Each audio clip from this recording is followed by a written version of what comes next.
Donc je suis Hélène Bidard, je vais vous accueillir et faire la présentation pour cet événement avec 8 partis communistes et ouvriers européens que nous sommes très heureux d'accueillir. Vous allez pouvoir entendre les représentants de ces différents partis durant la soirée. Quelques mots d'introduction. Peut-être vous avez évidemment vu l'appel à venir ce soir à Colonel Fabien. Il nous a semblé important avec le secteur international, avec Vincent Boulet, avec le collectif Europe, avec Charlotte Balavoine, d'organiser cet événement. L'Europe est à la croisée des chemins, soit elle s'enfonce dans la guerre, les politiques d'austérité, soit elle se réinvente pour la paix, le progrès social, l'écologie, la démocratie, le féminisme, la souveraineté des peuples par la coopération entre des peuples libres, souverains et associés. C'est le chemin proposé par 8 partis communistes et ouvriers qui se retrouvent donc ici ce soir, 8 partis en résistance, en lutte contre l'extrême droite, contre les guerres, contre l'austérité. Ensemble, ils veulent peser pour un autre avenir, sans guerre entre les peuples. Ensemble, ils veulent s'engager dans la lutte des classes. Ils s'engagent d'ores et déjà dans la lutte des classes parce que d'autres choix économiques et sociaux sont possibles. Ensemble, ils veulent peser pour qu'il en soit autrement. Et comme dit Fabien Roussel, pour que des jours heureux puissent être porteurs d'espoir pour toutes et tous, contre l'accaparement des richesses produites par notre travail, par une minorité de puissants actionnaires. Ensemble, nous pouvons peser pour ne pas laisser les sirènes de la guerre rendre inaudibles les voix innombrables qui s'expriment pour la paix. Les peuples résistent, c'est 8 partis aussi, et nous allons l'entendre ce soir. Je vais donc inviter le premier intervenant à nous rejoindre, la première intervenante. Il s'agit de Martha Martin, que je vais présenter.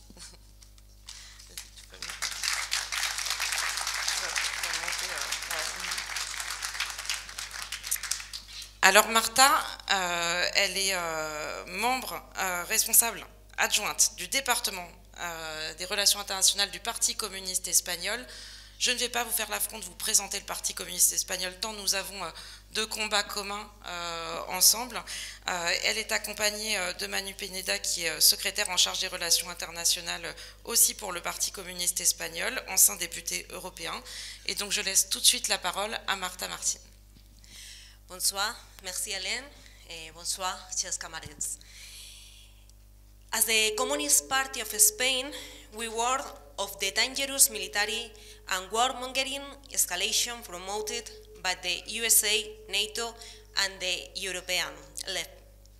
This policy of rearmament and expansion was one of the main, if not the main, causes of the war in Ukraine.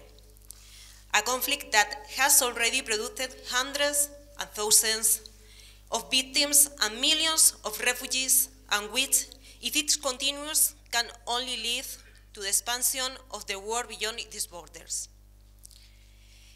But even if this situation does not materialize, the cause of the rearmament demanded by the USA through NATO will come at the expense of the needs of the majority, starting with the most pressing need for an increasing number of workers, housing, and at the expense of pensions and public services, as the disastrous leader of the military alliance, Mark Rutte, has already demanded. If public money goes to increase military spending, it will not go to expand the public housing stock, a key policy that requires public resources to begin building a new different housing model. That is why we say peace first.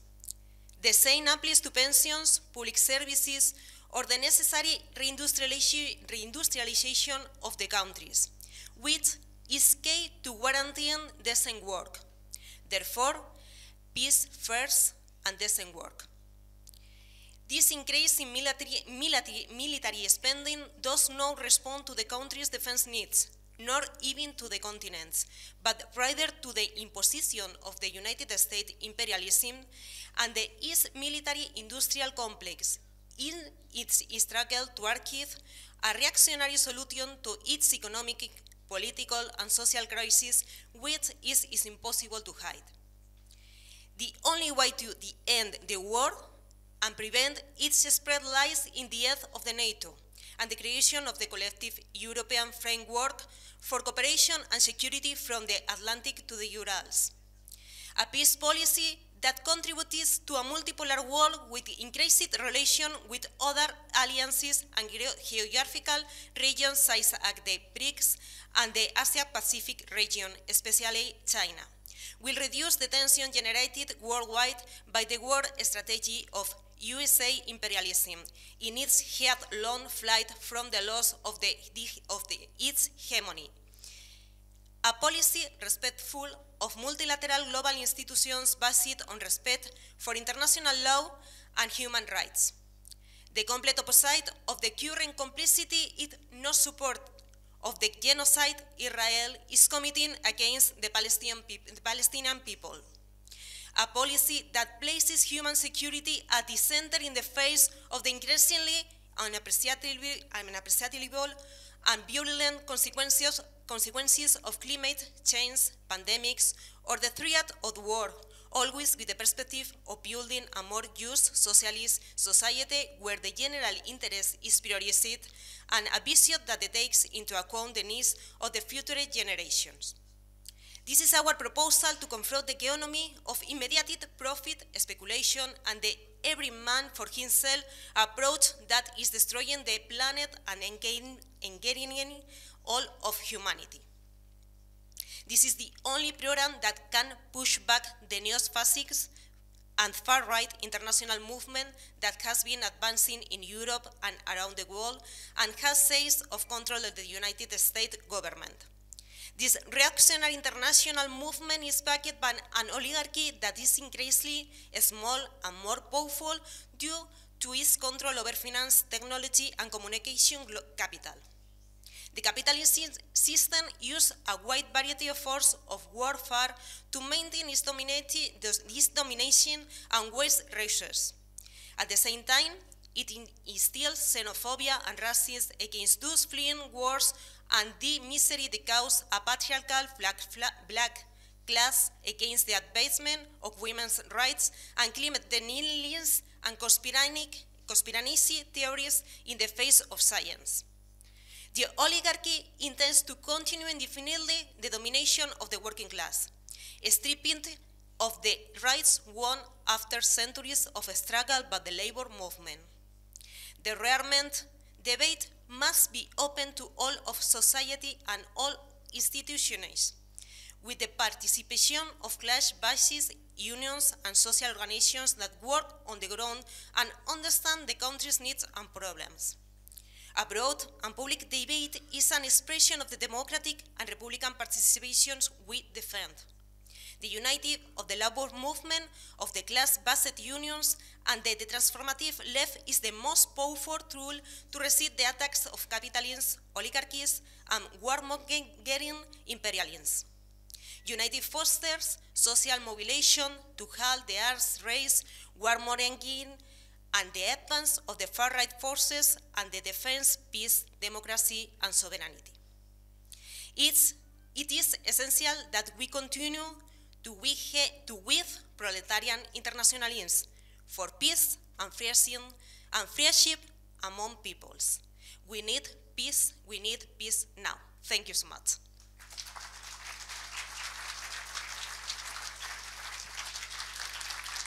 Merci beaucoup à toi, Marta Martín. On est très heureux encore une fois d'avoir le Parti communiste espagnol avec nous. Alors au milieu de 720 députés européens, il est un pilier de résistance. Il s'est appelé lui-même le piment dans la soupe.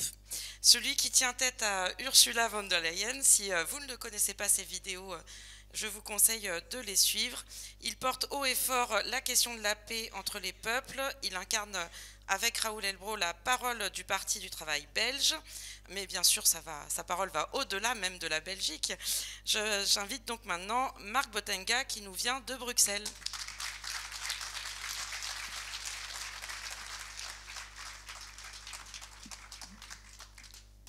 Bonsoir camarades, quel plaisir d'être là et de pouvoir intervenir dans cette salle. Merci aussi d'abord au PCF pour l'invitation, pour l'organisation de cette journée. Donc un plaisir d'être là avec Fabien Roussel, avec tous les camarades internationaux, et merci évidemment Hélène pour l'introduction. Camarades, je ne sais pas quel est le sentiment que vous avez en France, mais nous, en Belgique, on a un sentiment d'avoir, comment dire, été trompé. On nous a menti pendant des années. Je ne sais pas quel a été le discours en France, mais chez nous, pendant des années, on nous a dit qu'il n'y avait pas d'argent. Il n'y a pas d'argent pour les retraites, enfin nous on parle de la pension, pas d'argent pour l'hôpital, pas d'argent pour l'école, et là tout d'un coup, de nulle part, 800 milliards pour la guerre. 800 milliards. C'est incroyable. Franchement, tout cet argent qu'il n'y avait pas pour les trains, pour l'hôpital, etc., tout d'un coup, de nulle part, ils le trouvent tranquillement. Du coup, on a dénoncé ça, il nous a répondu, ouais, mais c'est normal, M. Bottegna, il faut comprendre, c'est un besoin vital, la défense. L'ambulance, pas. Les urgences, non, c'est pas un besoin vital. Tranquillement, pour attendre dans un couloir de crever, c'est pas un besoin vital. Une retraite qui permet de vivre, c'est pas un besoin vital, apparemment. Parlons-en des besoins vitaux. Avec les plans pour l'industrie de la défense, bientôt en Europe, nous serons capables de produire plus d'avions de chasse, peut-être. Les avions de chasse américains, on pourra peut-être faire des petits bouts. Mais nous ne pourrons plus, ou pas, produire, je ne sais pas, des Canadair, les avions qui doivent combattre les feux de forêt. Nous ne serons pas capables de protéger nos populations des inondations, qui seront de plus en plus fréquentes. D'ailleurs, j'ai entendu que vous avez eu un climat météorologique absolument bizarre à Paris il y a 2 jours. Oui, mais dit-on, il faut quand même qu'on sache se défendre. Alors nous dépensons déjà aujourd'hui 2 à 3 fois plus que la Russie en matière de défense. Où va cet argent? La Belgique a doublé en quelques années son budget défense et on nous dit parfois qu'on ne serait pas capable de se défendre plus de 3 jours. Où va cet argent que nous dépensons actuellement? On a fait, il y a un think tank atlantique comme ça, anglais, britannique, qui a fait le calcul que nous dépensons en Europe de 4 fois plus de navires de guerre, 3 fois plus de chars d'artillerie et 2 fois plus d'avions de combat que la Russie. Mais avec tout ça, on ne serait pas capable de se défendre. Alors, soit il y a une incompétence incroyable, soit on nous ment. Soit on nous ment parce que cet argent, en réalité, ne doit pas servir à la défense, mais à l'attaque, aux interventions ailleurs dans le monde, pour renforcer en réalité un impérialisme qui se trouve déjà à la base de la construction européenne, à la perte de puissance dans le monde de certains pays européens, dont d'ailleurs le mien. Et où voilà 2 tendances aujourd'hui. Il y a une tendance qui dit qu'il faut militariser parce que les États-Unis nous le demandent, l'OTAN nous le demande, il faut être les meilleurs larbins, c'est devenu apparemment un mérite, les meilleurs larbins de Washington. Et puis on a une autre tendance qui dit non, mais militarisons l'Europe parce que nous avons besoin de notre propre impérialisme. Nous devons nous-mêmes pouvoir imposer notre volonté au monde. Camarades, je pense que nous avons besoin d'un autre projet parce que quand je regarde le résultat des interventions militaires européennes dans notre voisinage, nous voyons le désastre que c'est.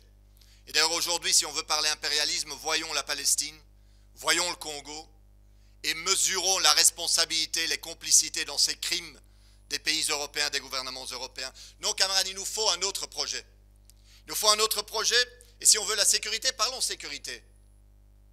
Il y a des leçons que nous pouvons tirer de la guerre froide, qui sont les traités de désarmement, une architecture commune de sécurité, où nous parlons, basée sur la diplomatie. Parce que pendant la guerre froide, à un certain moment, ils avaient compris. Une course aux armements, tôt ou tard, ça explose, dans le sens le plus littéral du terme.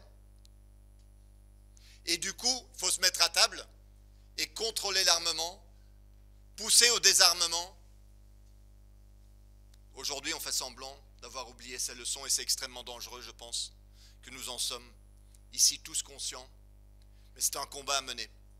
Parlons aussi, au-delà de la sécurité, des droits démocratiques, des droits sociaux. Tout ce programme militaire porte en lui de la destruction de droits sociaux.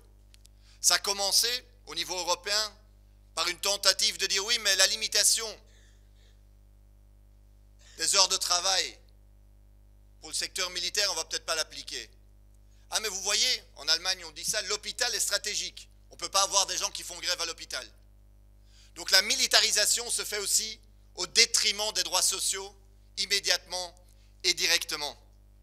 Donc c'est mauvais pour notre sécurité, c'est mauvais pour nos droits sociaux, et je suis sûr qu'en France, je ne dois pas parler de l'impact sur la démocratie et la liberté d'expression, le droit de manifester, qu'aujourd'hui notre gouvernement veut d'ailleurs à nouveau entraver avec des interdictions de manifester.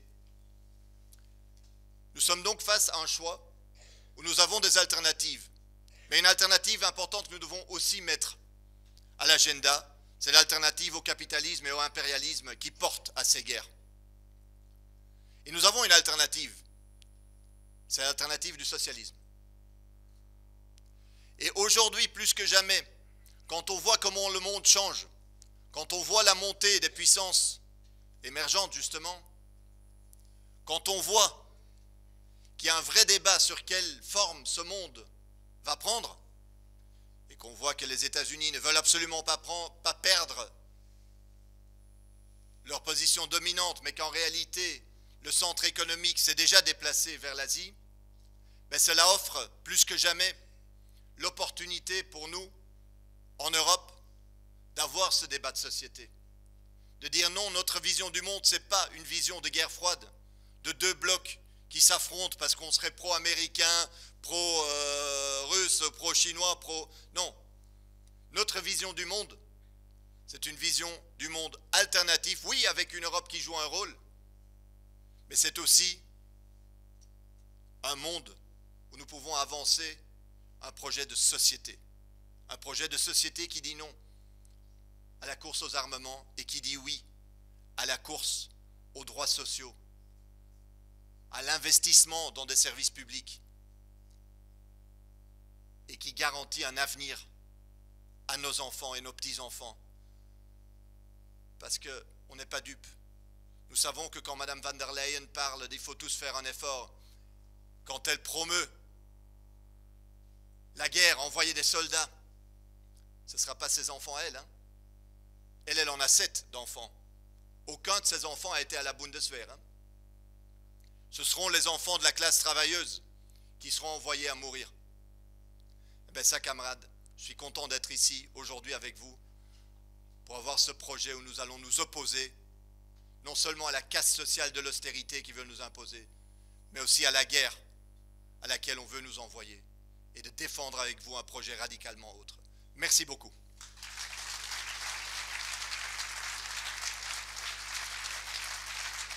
Merci donc Marc qui était là pour le PTB. Alors le prochain intervenant est responsable des relations internationales du KPO. Il sort tout juste d'élection. Je veux juste rappeler que la meilleure maire du monde, Elke Kahr, est maire de Graz. Elle a succédé à Philippe Rio, que vous connaissez tous ici je pense. Et elle est membre du KPO. Et lui, Daniel Schukovitz, qui vient d'arriver, est du bureau exécutif du parti de la gauche européenne avec moi-même. Et il vient de Vienne. Et donc c'est un grand honneur de te recevoir ce soir pour le KPO. Dear comrades and friends, on behalf of the Communist Party of Austria, I would sincerely thank the PCF for the invitation and the initiative for this significant event. It's a powerful sign that we are gathering here today on the 80th anniversary of the liberation of the Mauthausen concentration camp in Austria. It's an opportunity to remember together, to issue a warning and develop perspectives for the future. 80 years ago, on the 5th of May 1945, American soldiers reached the Mauthausen concentration camp and liberated tens of thousands of prisoners from the hell of the Nazi regime. At the same time, the Red Army was liberating Vienna. Southern Austria was reached by the British Army and the Yugoslav partisans, and in the west, the French army fought the last remaining Nazi troops in the mountains. This liberation was a triumph of humanity over barbarism, a victory of international solidarity over the ideology of hatred. The survivors of the Mauthausen and the International Prisoners Committee gave us a mandate with the Mauthausen Oath. Never again fascism, never again war, for a world of free people. The lessons of liberation are more relevant today than ever. Anti-fascism remains the foundation of our politics. The KPÖ made countless sacrifices in the anti-fascist resistance against the Nazi regime. More than 2,000 Austrian communists lost their lives fighting fascism. This tradition obliges us to resolutely oppose all forms of racism, anti-Semitism, and contempt for humanity. Jean Jaurès said once, "It's not war that is revolutionary, it is peace that is revolutionary." And capitalism carries war within as the clouds carry rain. For us, this means anti-militarism and the active defense of the neutrality of Austria are indispensable. The KPÖ was the first party to advocate for Austrian neutrality after 1945. This neutrality is not a relic, but a necessity in a world once again marked by the danger of war, rearmament, and the rise of fascism. After 1945, Austria's official narrative portrayed the country as the first victim of Nazi aggression, a stance that allowed society and politics to distance themselves from responsibility for Nazi crimes. Denazification in Austria was only half-hearted. With some legal measures were introduced, they did little to raise awareness of Austrians' involvement in Nazi crimes. Anti-Semitism and anti-Ziganism persisted, and many survivors of the Shoah and Porajmos continued to face discrimination and bureaucratic hurdles in seeking restitution and compensation. In this climate, anti-communism became a defining feature of the Second Republic of Austria. The KPÖ, despite its central role in the anti-fascist resistance and as a founding party of the Second Republic, was marginalized. Only in the recent decades has the KPÖ been able to recover from this climate and to regain trust. The KPÖ fights today for a society of solidarity, which is a step forward to a system without exploitation and oppression. We rely on grassroots politics, solidarity, and transparency. Our representatives keep only an average skilled worker's wage.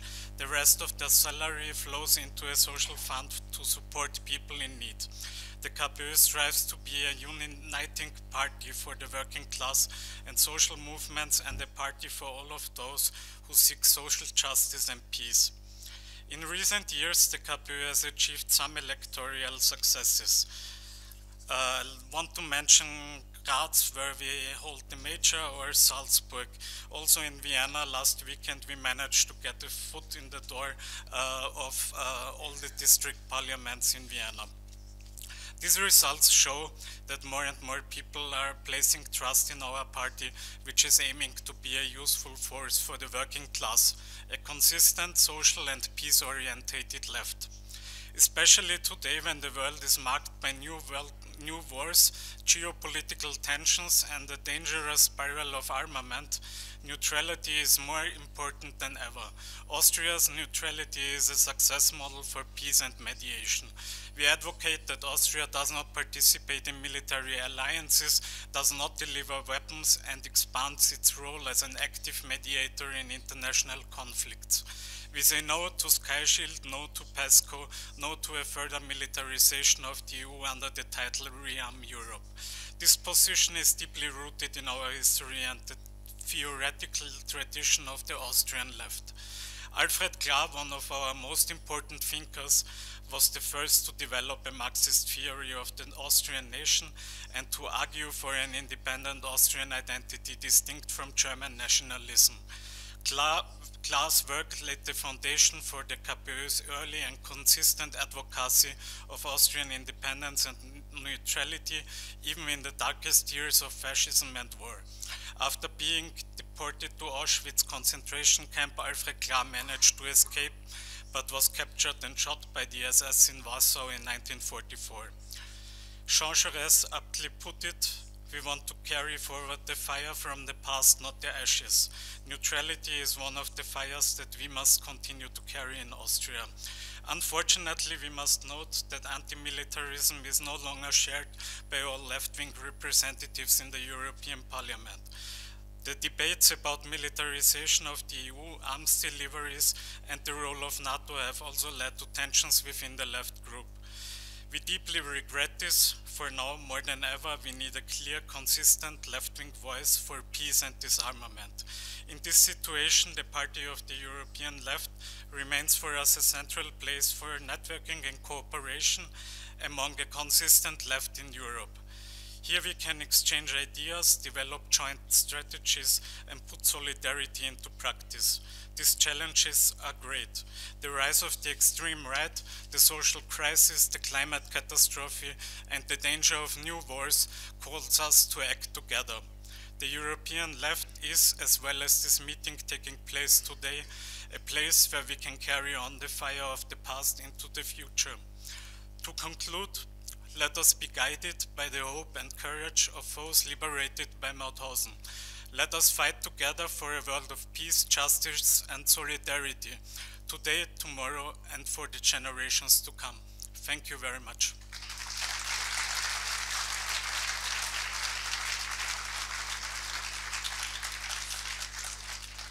Alors notre prochain invité a 40 ans comme moi, donc il est jeune.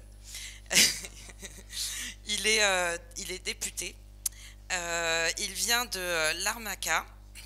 Il est porte-parole national de son parti, qui est le Parti progressiste des travailleurs, AKEL. Il se bat pour les libertés civiles et pour la justice au cours de son mandat. Et lui aussi est membre du bureau politique de son parti sur les relations internationales et européennes. Je vous demande d'accueillir Yorgos Koukoumas de Chypre.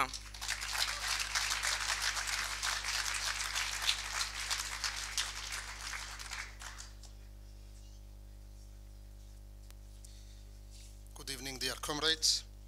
On behalf of AKEL, the Progressive Party of Working People of Cyprus, we convey a comradely and militant greeting to the leadership, members and friends of the French Communist Party, as well as to all fraternal parties participating in today's event.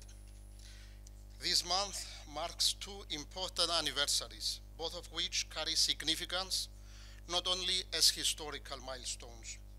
The 80th anniversary of the anti-fascist victory of the peoples find humanity for the first time since the World War II so dangerously close to a new world war and to the rise of fascism in Europe and Americas. At the same time, the anniversary of the French people's rejection of the proposed EU constitution reminds us the deep, structural, and intensifying problems and deadlocks within the European Union. And all of this unfold while in Palestine, the first genocide of the 21st century is being committed.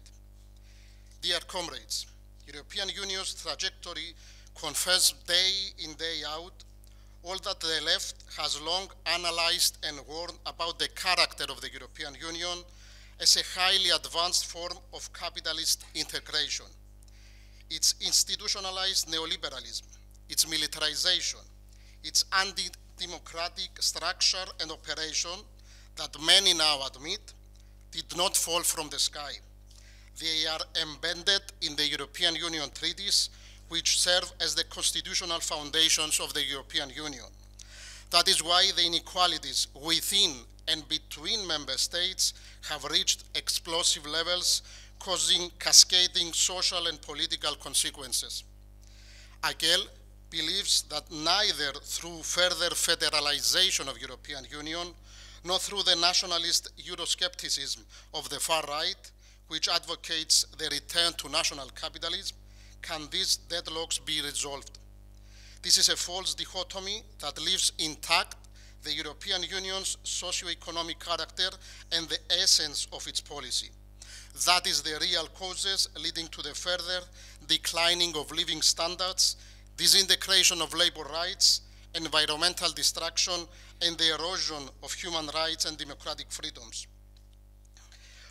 At the root of all of it, all lies in the European Union's dangerous pivot towards war economic, an issue we believe it causes existential threats to the continent and to the world, to peace and security.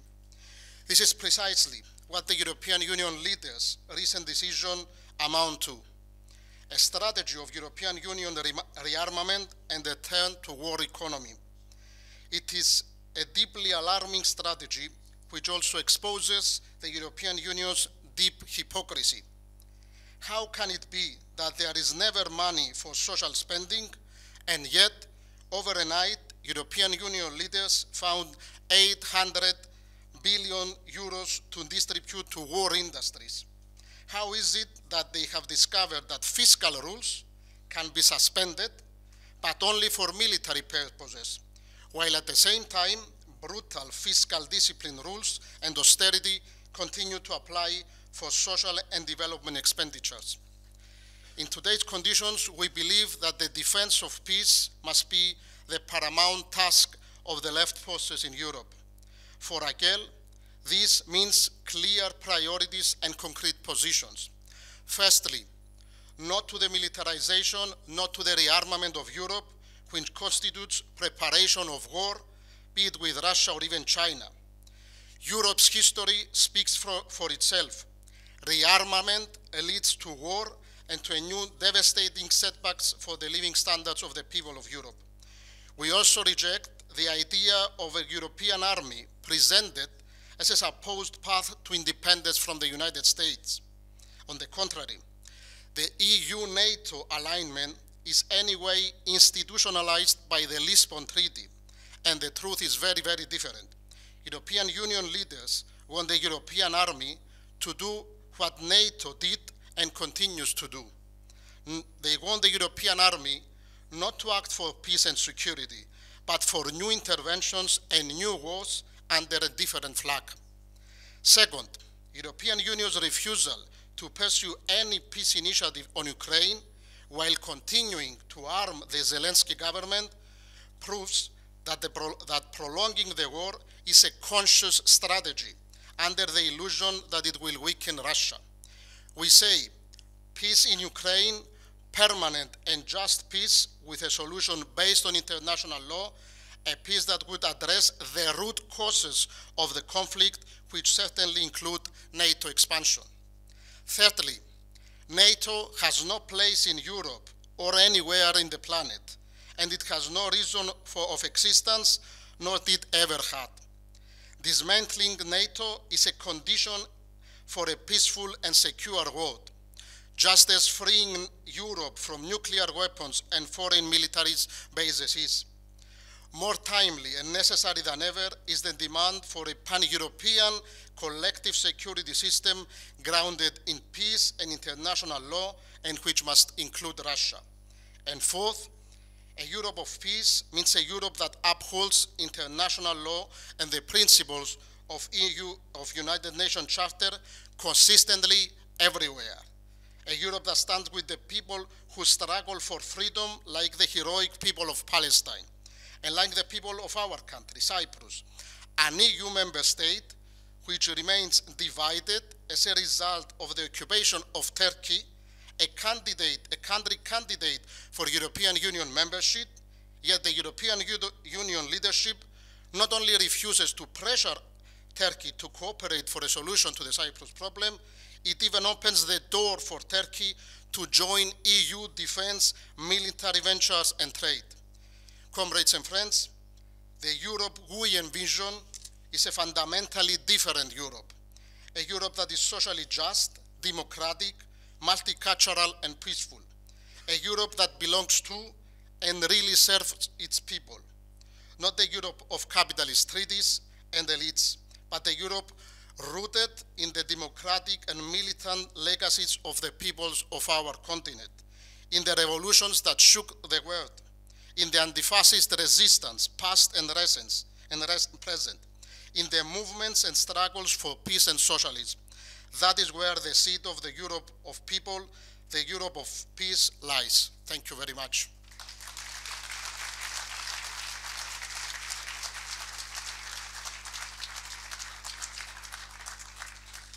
Merci beaucoup. Alors, notre invité suivant est accompagné, je commence par celle qui l'accompagne, de Anna Camposampiero, qui est responsable des relations internationales du parti. Et donc elle est avec Maurizio Acerbo de Rifondazione Comunista. Ils se battent ensemble face à Giorgia Meloni. Et donc je pense que rien que pour ça, nous sommes vraiment très très heureux d'accueillir nos camarades italien. Il nous vient, lui, particulièrement des Abruzzes. Il est ancien député au Parlement italien et secrétaire national, maintenant secrétaire national de Rifondazione Comunista, donc Maurizio Acerbo.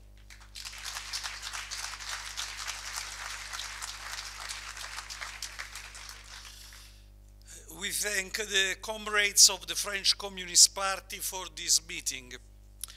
The trend toward war and militarization is becoming increasingly dangerous. The situation is the same of 1914. The imperialist confrontation is reaching a point of no return. Trump's trade war is an attempt to respond to the crisis of neoliberal globalization that United States capital has imposed since the 1980s. The militarization of international relations has been carried on for years to assert USA global dominance. In this context, the Trump administration exaggerates long-standing trends. Capitalism has become increasingly oligarchic. The colonialist, racist, supremacist soul of the West is reborn. The genocide in Gaza goes on with the complicity of the entire West. Governments that have been supporting the war against Putin for more than 3 years in the name of the people's rights protect the crimes of Netanyahu and the fascist government of Israel. Fascist government of Israel. Is this the morality of the West? In this context, the European Union is part of the problem, not part of the solution. The resolutions passed by the European Parliament are insane, warmongering manifestos. The choice of European rearmament is an act of submission to the orders of NATO and of the United States. At the same time, it corresponds to the tendency to build Europe as an imperialist military power, and also to the imperialist aspirations of states, particularly Germany. Do you remember First and Second World War? The choice of rearmament serves the idea of large sectors of capital to deal with the crisis by imitating the military Keynesianism of the United States. The European establishment continues to imitate the North American model. First, neoliberalism, European treaties. Now, the military-industrial complex as a pillar of the European Union. Public spending is mobilized to guarantee profits for capital. It is a double declaration of war against the rest of the world and against the peoples of Europe, who will pay the cost of rearmament. For this reason, building the movement for peace and against rearm must be a priority for the communists. We must counter the hegemonic force of rearmament as a response to the crisis of European industries.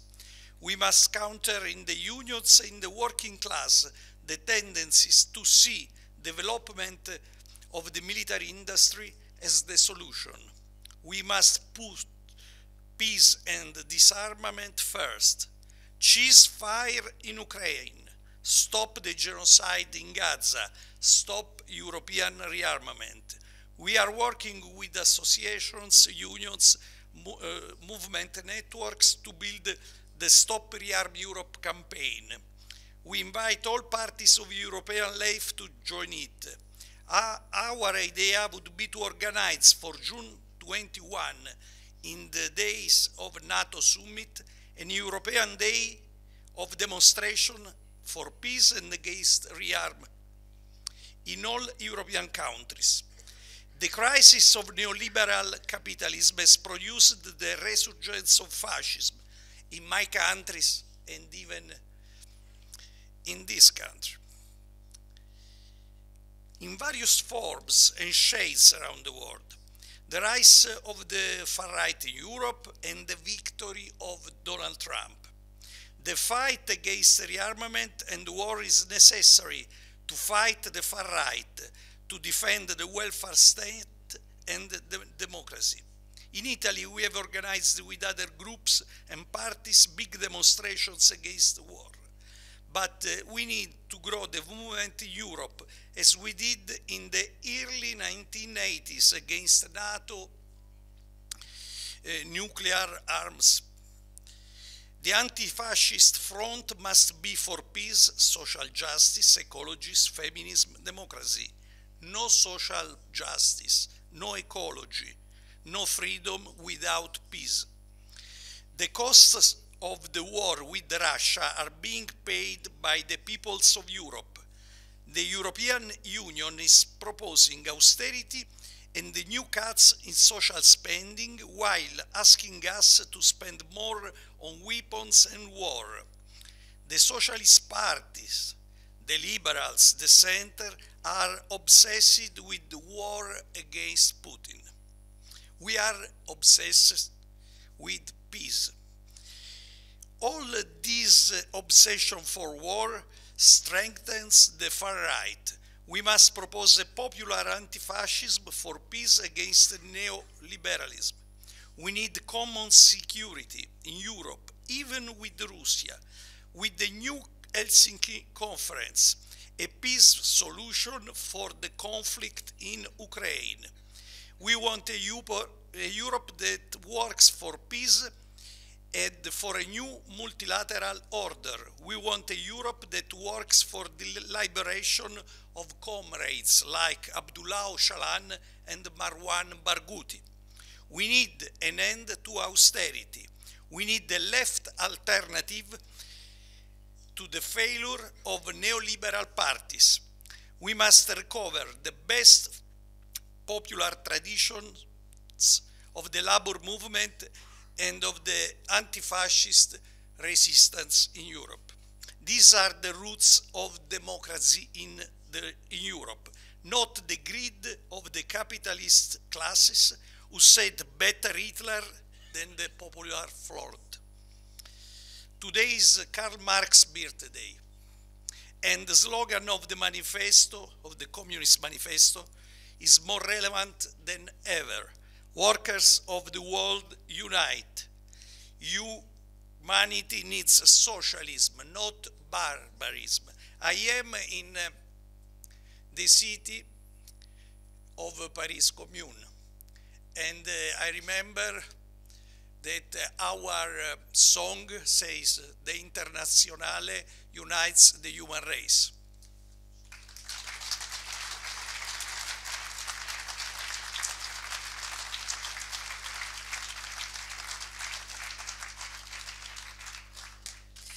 Notre prochaine invitée vient du Portugal. On est quelques jours après les célébrations de la révolution des œillets.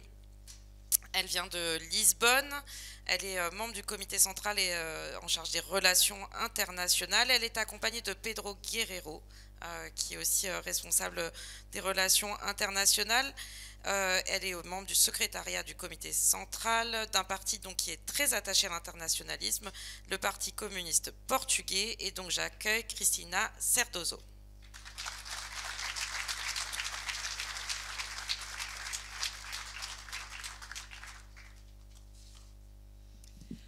Dear comrades, on behalf of the Portuguese Communist Party, I would like to thank you for the invitation to participate in this initiative in defense of peace and convey to you the fraternal and combative greetings of the Portuguese communists. One of the most important tasks of the communists today is to promote a broad front in favor of peace and internationalist solidarity with the peoples who struggle for their legitimate rights and sovereignty, resisting the interference and aggression of imperialism. The United States of America, like the other capitalist powers of the G7, is carrying out a particularly exploitative, reactionary, and aggressive offensive, seeking to neutralize its relative decline and safeguard its hegemonic dominance on the world stage. The US tactics, particularly regarding the war being waged in Ukraine, have nothing to do with peace, but rather with US imperialism intention to focus its efforts on the Asia-Pacific, particularly targeting China, which it sees as its main adversary. In this context, the European Union is becoming increasingly warmongering, committed to continuing the war in Europe with all its dramatic consequences and serious dangers, and continues to obstruct any possibility of dialogue that could pave the way for peace and collective security in Europe. The EU is using alleged external threats to impose a brutal increase in military spending, when the real and most dangerous threat to the people lies in the warmongering policies of the US, NATO, and EU. By complying with Trump NATO's demands, the EU is embarking on the path of militarism. Instead of contributing to improving wages and pensions, instead of ensuring the right to health, education, social security, and housing, instead of promoting the improvement of living conditions, instead of contributing to peace and collective security, the European Union wants more confrontation, more sanctions, more hundreds of billions for harms and war. Even the sacred deficits and debt limits imposed for decades within the EU as a pretext for restricting social rights and public investment are being set aside to encourage spending on weapons and war at the expense of the public debt of states. War, arms escalation, sanctions only serve economic and financial groups, especially those linked to arms. Peace and security do not lie in increasing military spending and militarizing the EU and transforming it into a military bloc complementary to NATO. Peace and security are not achieved by promoting confrontation and war. Peace and security are achieved with more diplomacy, more dialogue, and the political resolution of conflicts, complying with the principles of the United Nations Charter. The construction of a lasting and just peace requires taking into account the causes of the conflict in Europe, requires that the US, NATO, and the EU put an end to the instigation and prolongation of the war, requires that negotiation channels be promoted with a view to reaching a political solution to the conflict, responding to the problems of collective security and disarmament in Europe, and complying with the principles of the UN Charter and the final act of the Helsinki Conference. How many deaths, how much suffering, how much destruction could have been avoided if the calls for dialogue and peace had been heard and not violently attacked and distorted by those who, then as now, are committed to defending war. 2 world wars have already been imposed on the peoples, as well as the nuclear war in Hiroshima and Nagasaki. We must say no to the path to the abyss into which imperialism wants to push humanity again, now in the nuclear age. Convinced of our rightness, not backing down in the face of war propaganda, we courageously raise the banner of peace for general, simultaneous, and controlled disarmament in defense of the principles of the United Nations Charter, against the militarization of the EU, for the dissolution of NATO, and in favor of the establishment of a system of collective security. We struggle to ensure that Portugal does not become subordinate and align with the warmongering policies of the US, NATO, and EU, which are contrary to the interests of the Portuguese people and the peoples of Europe and the world. We reaffirm our solidarity with the Palestinian people. We demand an end to the genocides and the creation of the State of Palestine in accordance with UN resolutions, as well as peace throughout the Middle East. We reaffirm our solidarity with Cuba and demand an end to the criminal blockade imposed by the US imperialism. We consider that the commemoration of the 80th anniversary of the victory over Nazi fascism in the Second World War, to which the contribution of the Soviet Union and the Soviet people was decisive, should constitute a moment in defense of peace and historical truth, rejecting the whitewashing of fascism and the trivialization of reactionary and fascist concepts, combating anti-communism and defending the democracy and peace. Here we are, as a force for peace, cooperation, friendship, and solidarity with all people. Looking at the world, we see that the capitalist system is its exploitative, oppressive, aggressive, and predatory nature. We see what imperialism's actions are, its tragic consequence and serious threats. We see the resort to the fascism and war. We see the attempt to impose lies, censorship, manipulation, and more we have certain. Capitalism is not the future of humanity. There is another way, the path of struggle for a world of peace, justice, and equality, of ecological balance, free from exploitation and oppression, which points people to the construction of a new society of socialism. Today, as in the past, the strength of workers and peoples of internationalist solidarity is powerful and we will ultimately determine the future. Yes to peace, no to war.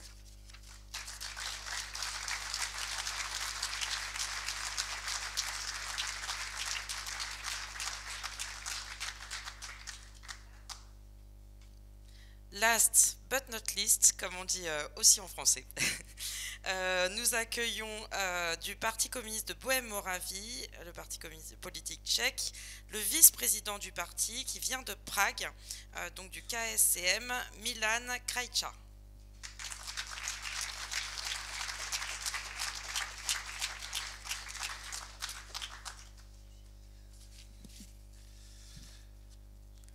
Dear comrades, first of all, I would like to express our deep, fraternal and militant greetings to everyone here on behalf of the communists from the Czech Republic, from the Communist Party of Bohemia and Moravia.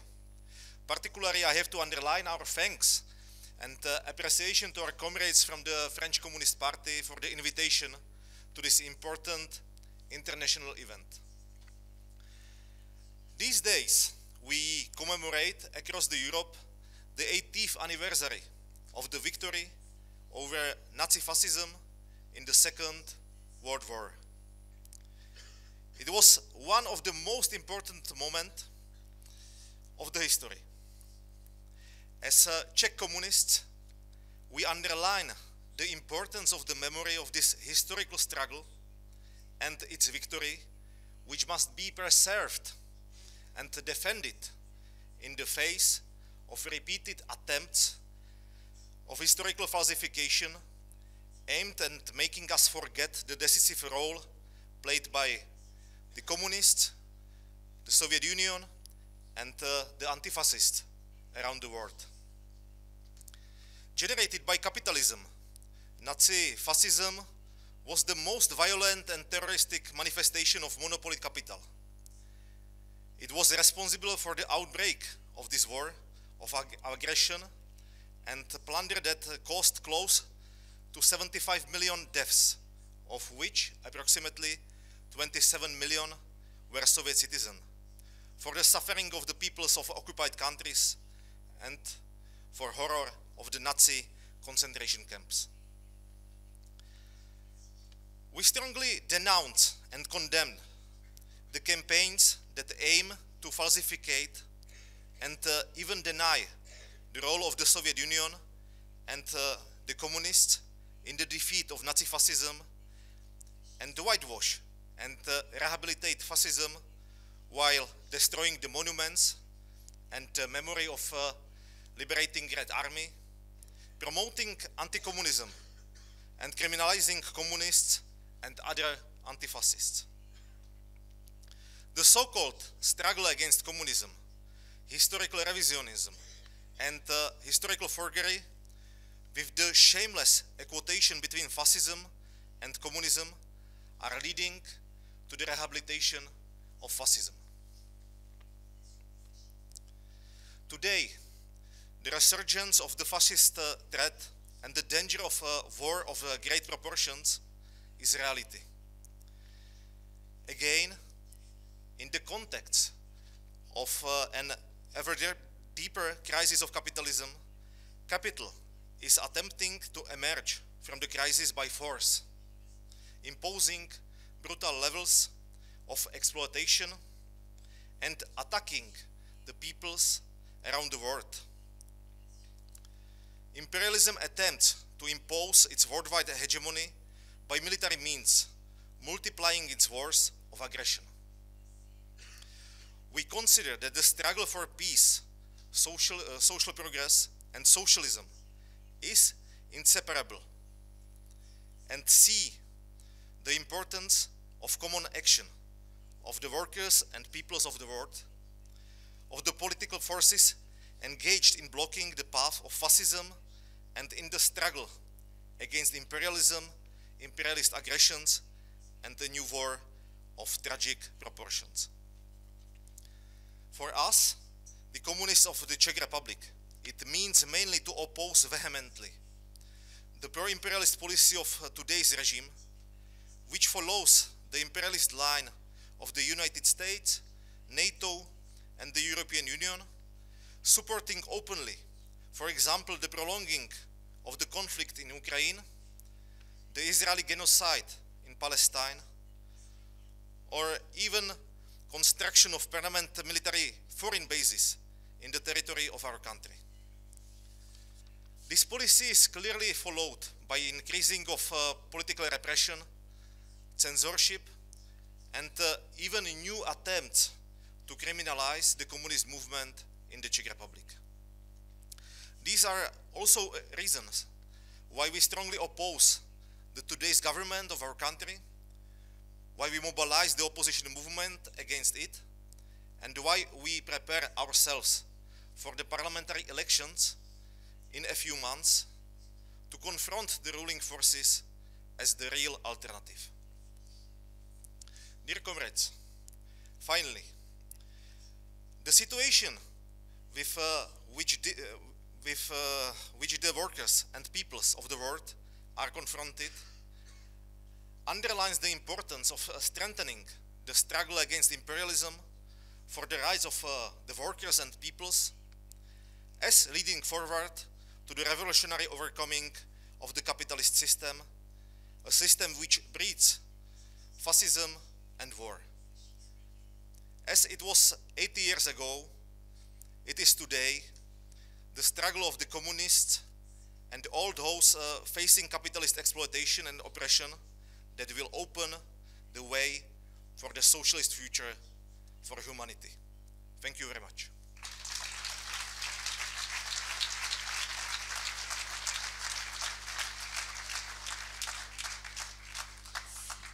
Il dans quelques semaines, il y a 20 ans dans cette même salle, nous avions fêté le fait d'avoir gagné le non au traité constitutionnel européen. Dans cette salle, nous faisions des réunions pour gagner cette bataille contre le traité constitutionnel européen avec le Parti communiste, avec l'Humanité, avec des élus comme Francis Wurtz, une grande bataille d'éducation populaire. Et donc maintenant, j'accueille pour conclure l'auteur du livre « Le parti pris du travail », le jeune maire de Saint-Amand. Donc il y a moins d'un mois, il faisait un meeting pour la paix à Vénissieux, aux côtés du PTB. Il a voulu cette soirée pour rassembler les forces communistes en Europe, engagées pour la paix et contre l'austérité, donc Fabien Roussel. Merci. Merci Hélène pour ton accueil et l'organisation de cette journée. Mesdames et messieurs, chers camarades autrichiens, belges, chypriotes, espagnols, italiens, portugais et tchèques qui nous faites l'amitié d'être présents ce soir. Merci à vous, merci Vincent pour cette initiative avec tout le secteur international du Parti communiste français. C'est un honneur et une grande joie pour le Parti communiste français de vous recevoir ici, sous cette coupole. Nous sommes 8 partis communistes et ouvriers venus de toute l'Europe à partager tant de luttes communes et cet idéal au service de la paix, au service de l'être humain et de son bonheur. Merci d'avoir répondu présent à notre invitation et de faire vivre cet internationalisme qui nous est à toutes et à tous si cher. Vous pouvez bien sûr compter, chers camarades, sur le Parti communiste français pour poursuivre avec vous ce dialogue et la construction commune d'une autre Europe avec l'esprit qui nous a toujours animés. Être offensif et sans compromission avec nos adversaires, être constructif et respectueux avec tous nos partenaires. Chacune et chacun de vous l'a exprimé à sa façon ce soir et au cours de cette journée de travail que nous avons passée ensemble. Nous n'avons pas d'autre intérêt à défendre que celui des peuples et du monde du travail. Nous n'avons pas d'autre intérêt que de celui d'agir en solidarité dans chacun de nos pays et à l'échelle européenne pour la paix, pour le progrès social, pour le respect des choix démocratiques des peuples. Et cette solidarité concrète plonge dans l'histoire de nos luttes communes.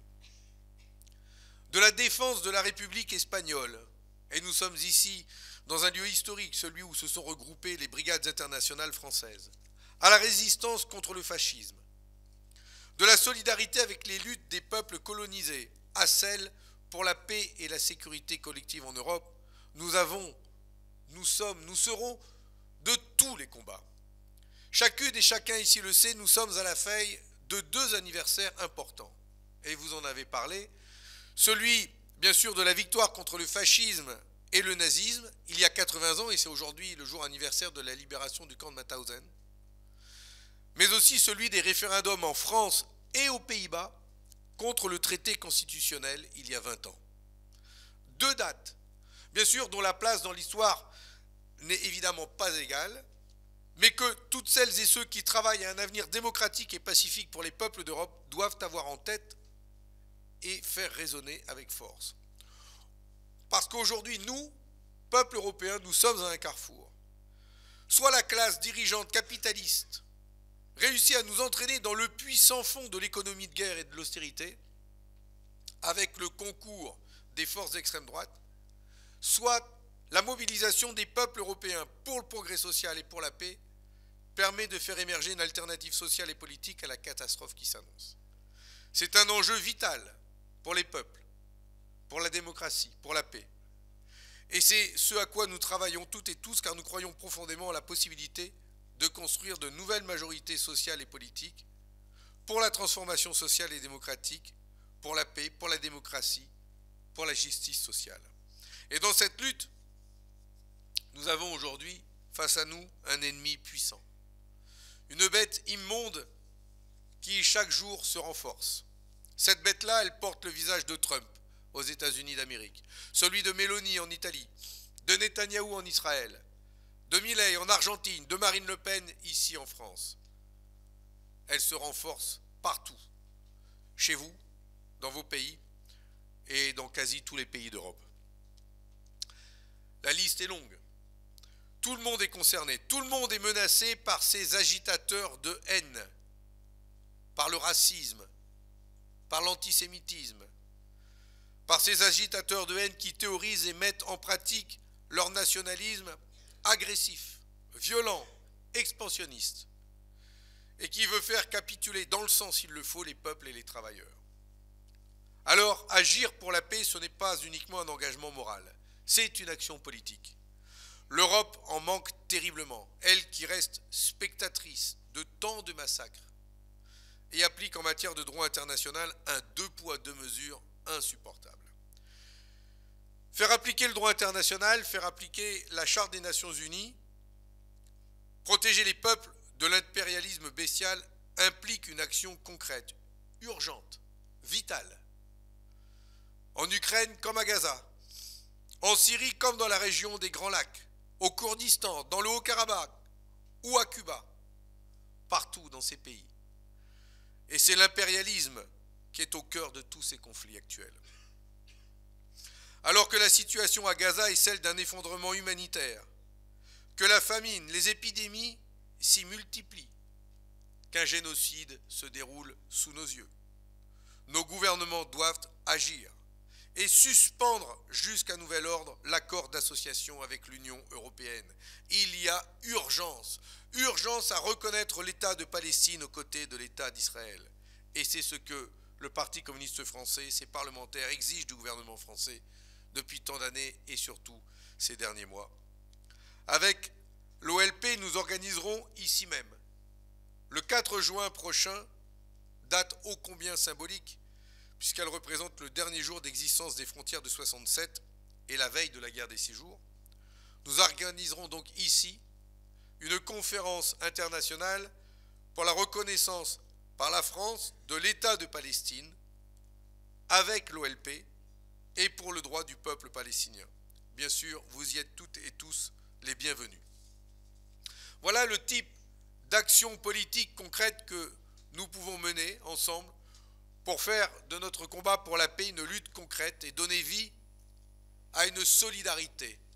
Solidarité entre les peuples, solidarité entre les travailleurs, solidarité en actes qui ne doit pas se résumer à des incantations ou des vociférations. Le droit international et les principes de la Charte des Nations Unies sont également notre fil rouge pour mettre fin à la guerre en Ukraine déclenchée d'une manière totalement injustifiable et brutale par le régime de Vladimir Poutine. La marginalisation des Européens et de l'Union européenne par Trump et Poutine est la conséquence de l'inaction politique de l'Union européenne. Depuis plusieurs années, les Européens ont d'ailleurs brillé par leur hypocrisie. La France et l'Allemagne étaient garantes des accords de Minsk et ils n'ont rien fait pour les faire appliquer. Il est grand temps de changer de logiciel pour une solution politique, diplomatique, respectant la souveraineté et la sécurité des peuples.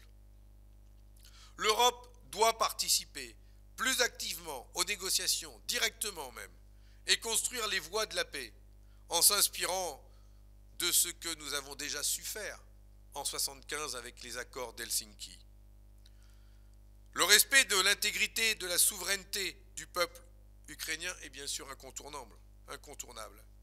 Mais pour trouver le chemin de la paix, il faudra aussi mettre le principe de la neutralité de l'Ukraine sur la table des négociations, comme cela existe d'ailleurs en Autriche depuis 1955, aux sorties de la guerre mondiale, et nous en parlions tout à l'heure, le peuple autrichien est très attaché encore aujourd'hui à la neutralité de son pays. Changer de logiciel, cela implique aussi d'agir en toute indépendance de l'OTAN. Il est temps de nous libérer de la tutelle américaine et de construire un traité de paix et de sécurité rassemblant tous les peuples, garantissant la sécurité à tous les peuples, de l'Atlantique à l'Oural. Tout doit être mis au service de cette paix, car il n'y aura pas de progrès social sans paix, comme il n'y a pas de paix sans progrès social. Derrière ces guerres, une seule et même logique, la logique capitaliste, impérialiste, et qui se traduit en plus, depuis quelques semaines on le voit, par une guerre économique totale. La violence des attaques de l'administration Trump au monde et à l'Europe en particulier nous oblige à défendre des positions communes qui ne soient ni le renforcement du libre-échange, ni la surenchère des taxes douanières, qui au final pénaliseront tous les travailleurs des États-Unis comme à ceux de l'Europe, et auront des conséquences terribles pour leur pouvoir d'achat. Travaillons au contraire à des solutions ici, chez nous, en Europe, dans nos pays, par la réindustrialisation de nos économies. Remettons en cause les traités de libre-échange européens. Reprenons la main sur l'argent public, sur la Banque centrale européenne. Luttons efficacement contre la fraude et l'évasion fiscale et ne laissons plus les puissances de l'argent et la technocratie décider à la place des peuples de notre avenir commun. Cela a été dit par d'autres avant moi. Quand ils veulent produire des bombes, ils savent trouver des centaines de milliards d'euros immédiatement. Alors oui, l'argent existe. L'argent existe pour répondre aux besoins des peuples, pour répondre à la nécessaire politique en faveur du progrès social, pour pouvoir construire des hôpitaux, des écoles, des universités, investir dans la recherche, relancer le pouvoir d'achat des peuples européens. Nous avons besoin d'un choc d'investissement important, massif, pour reconquérir nos appareils productifs, pour produire des richesses, pour planifier l'économie vers la transition écologique, pour être moins dépendants des importations, qu'elles viennent des États-Unis ou d'Asie. Nous avons besoin de ces investissements massifs pour gagner la bataille de l'énergie, de l'acier, du logement, ce qui permettra de créer des centaines de milliers d'emplois ici dans nos pays et répondre aux attentes de nos concitoyens avec des services publics qui fonctionnent. Agir pour la paix, c'est agir aussi pour ces politiques.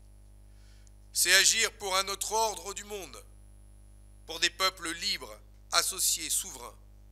Écoutons les exigences des peuples du Sud, dits global, qui ne veulent pas être entraînés dans une politique de bloc, mais exigent au contraire un ordre du monde fondé sur le multilatéralisme. Écoutons aussi les peuples d'Europe, qui réclament depuis des décennies une autre construction européenne sans jamais être entendus, et qui aujourd'hui, trop déçus par tous, se tournent vers l'extrême droite et ses fausses promesses de rupture. Il y a 20 ans, ils nous proposaient la paix et la prospérité à travers le traité, le TCE. Aujourd'hui, depuis 20 ans que ce traité existe, nous n'avons ni la paix, ni la prospérité. Et les classes dirigeantes européennes ont continué à accélérer les mêmes politiques rejetées par de nombreux peuples, dont le peuple français. Et on voit la conséquence de ces politiques: soumission accrue à l'OTAN, dépendance envers les États-Unis à un point tel qu'aujourd'hui, face à Trump, l'Union européenne ressemble à un canard sans tête. La désindustrialisation se poursuit, l'inaction climatique demeure, et les grands industriels français, les grandes fortunes françaises sont prêts à faire des génuflexions devant Trump et à investir là-bas. Alors oui, chers camarades, tous ces chantiers, toutes ces luttes, le Parti communiste français ne les mène pas seul. Des forces agissent dans le même sens en Europe, et notre rassemblement ce soir en est la démonstration, vous en faites partie. Bien sûr, entre nous, des débats, des analyses restent à approfondir. Nous ne sommes pas d'accord sur tout, mais nous nous retrouvons sur l'essentiel. Sur l'exigence d'une remise en cause totale de ce monde capitaliste et impérialiste qui broie les peuples et détruit leur environnement, sur l'exigence d'une réponse immédiate aux besoins des peuples, aux intérêts du monde du travail et du plus grand nombre. Alors, chers camarades, soyez certains que vous pourrez toujours compter aussi sur le Parti communiste français pour continuer de lutter avec vous et pour notre idéal commun en chemin vers le socialisme.